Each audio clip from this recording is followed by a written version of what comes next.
After 5 long years, I've been using this app for 5 years, and it is finally here. IBIS Paint has an animation update.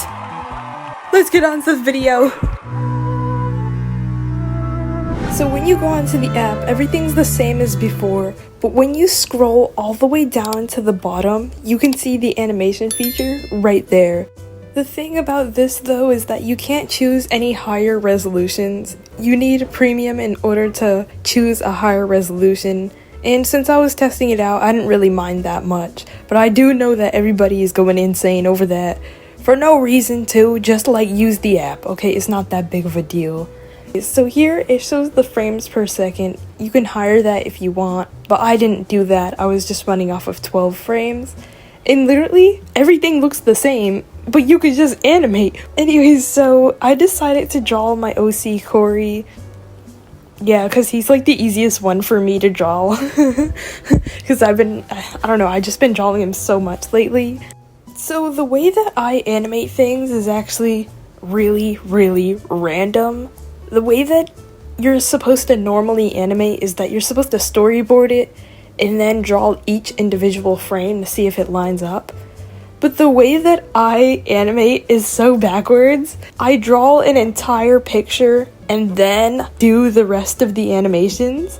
Now that is horrible advice. Do not do that. When you're animating, storyboard it first, like draw each frame and then add all the details. But for me, I just like to add all the details and then make it even harder by having to animate all of that over again. Yeah.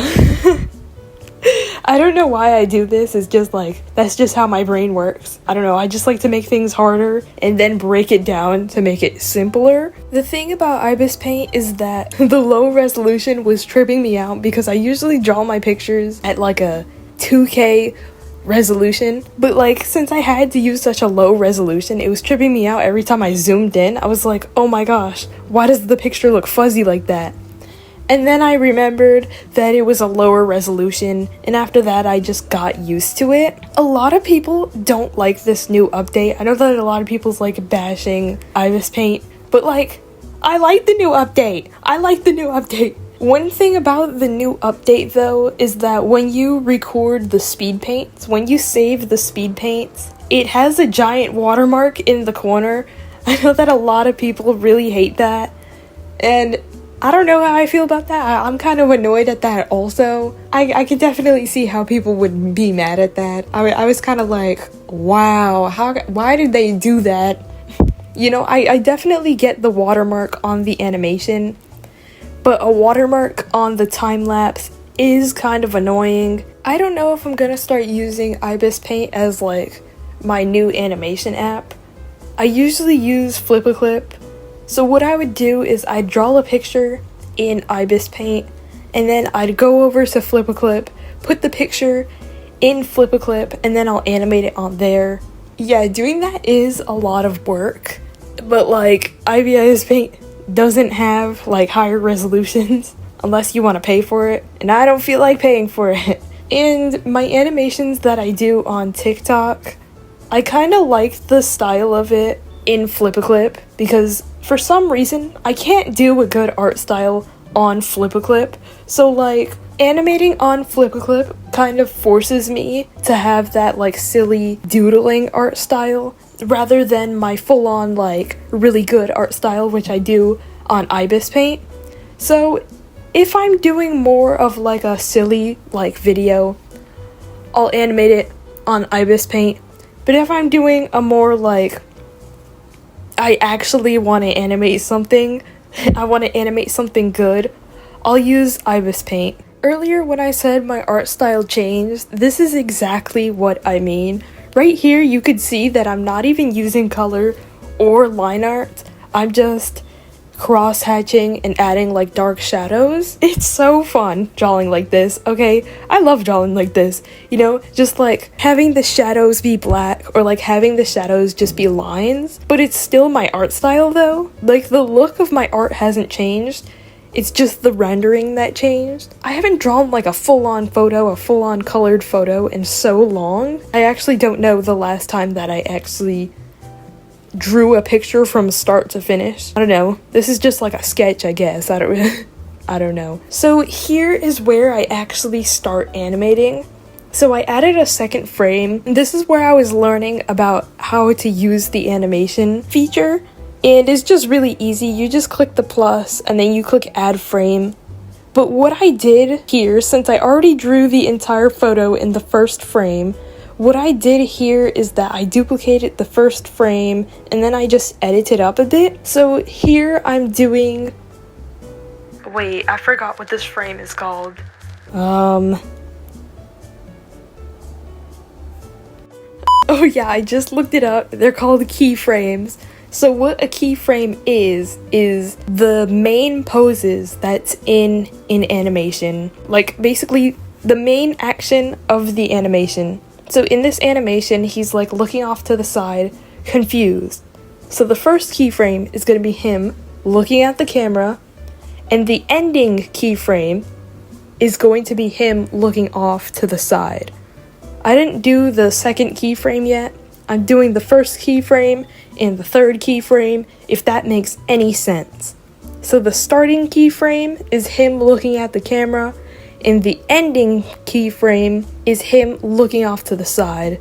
Now here I added a hand because I love animating hands, so I just had to draw a hand. If you look at any of my pictures, they all have hands in it because I really love drawing hands and I love animating them even more. So yeah, but I struggled trying to draw the hand for like an hour straight, even though I just now said, oh, I love drawing hands. The struggle was real, okay? The struggle is what makes it fun. Alright, so drawing the hand was really hard, but getting the hand correct was very satisfying, okay? The struggle was not in vain because we got it in the end. I haven't really posted much in like a while, but I'm gonna start posting again. It's just fun. Yeah, I haven't really been drawing that much. That's why I haven't really been making any videos. But yeah, I'm starting to draw more again, and my art style kind of changed a lot. I don't color in my photos anymore. I don't know why. I just don't do that anymore. I do sometimes, but most of the times I don't. So I do have a few videos that I want to post. The other day, like a week ago, I don't know, a few weeks ago I guess, I asked you guys what type of videos should I make, and you guys wanted to see more videos about my OCs. You want to know more about my OCs. So yeah, I'm gonna be making those videos. I'm not sure if it'll be my next video. It'll be some sort of video in the future. But yeah, I don't know when. Using IBIS Paint whilst animating is actually so good. Like, it's way better than using Flip-A-Clip. Because Flip-A-Clip only gives you 3 layers, whilst IBIS Paint gives you like however many layers you want. So this is what the animation looks like, the start frame and the end frame.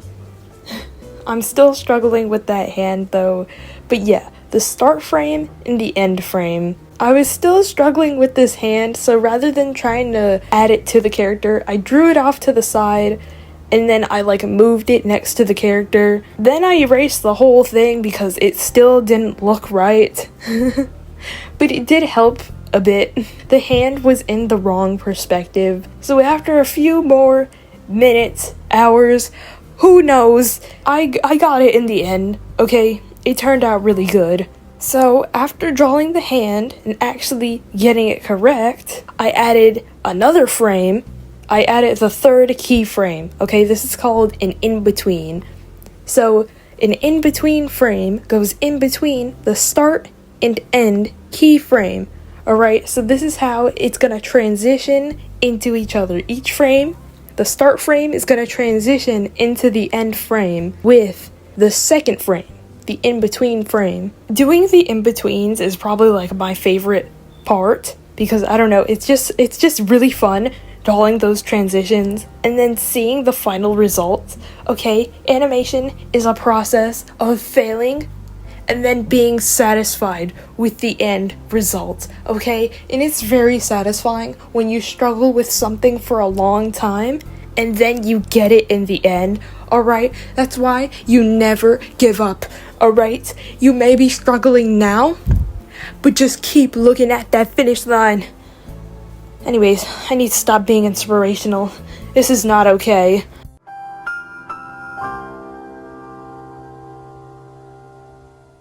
So as I was trying to animate, I realized the animation looked a bit too flat and it needed some more movement other than him looking off to the side.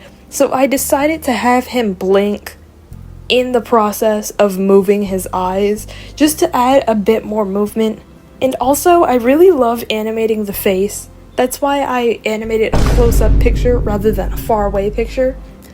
But yeah, I had to animate him blink, and for some reason I couldn't do the eyes closed. It kept looking weird. Anyways, but yeah, I did get it. And when you animate eyes blinking, I should just make a video on animation at this point. I really should. I think I will make an animation on a video on animation because I just know too much. But when you're making an eye blink animation, you see how it looks stiff when he's blinking? Yeah, to avoid the eyes looking stiff, hold on, I'm gonna do it in a few. Yeah, to avoid the eyes looking stiff, you wanna make his eyes open a bit, and then close, and then open, okay? What that's gonna do, it's gonna make his eyes like bounce. It's gonna look even better than before. After doing all that, after doing the keyframes, the in-betweens, the smear frames, I finished with the animation. It took about an hour, and I love how it turned out. I added an audio to it also. It just matched the picture. Comment down below what you think of this new update. Do you like it or do you dislike it? And yeah. Sorry, what was that?